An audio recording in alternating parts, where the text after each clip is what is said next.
Ladies and gentlemen, it is a pleasure to open this 19th European Corporate Governance Conference.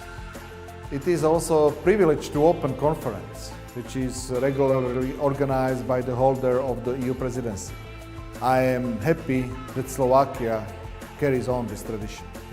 Som rada, že jeden z leitmotívov tejto konferencie je pre mňa aj osobne veľmi blízka téma a dôležitá téma, a to je transparentnosť.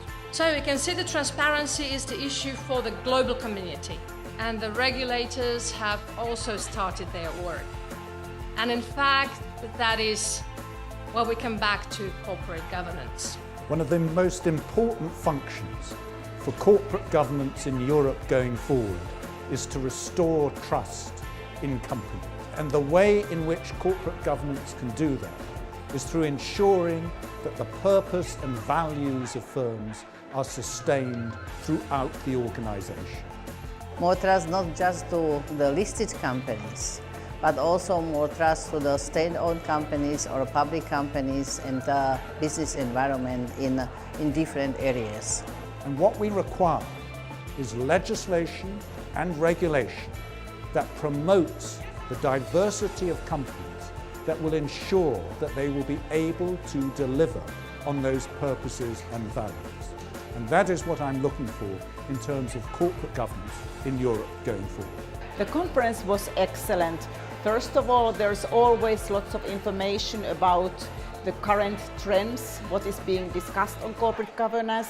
But in addition to that, what is very important, that this is the forum for corporate governance experts to meet and share views and ideas also during the informal hours and during the pauses. So it's also to get to know the people and learn a lot during the pauses and during the conference. There is clearly going to be a need to focus on the right resources on those audit committees. The composition is going to have to be revisited. In fact, on 2 occasions today, there was reference to elephants in the room. So we've got 2 elephants in the room today.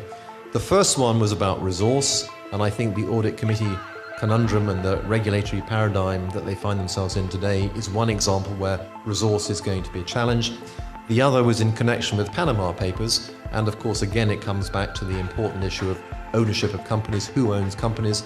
Understandable therefore that this is a high priority for the Slovakian government, and rightly so. I think on that note I would just like to pay tribute again to the team from Slovakia, both from the Ministry of Justice and the Ministry of Finance. I would like to congratulate you as a country on the presidency thus far. It's amazing how the smaller member states are far better at managing the union than the bigger countries. And I just wish you well for the remaining 2 months or so of your presidency.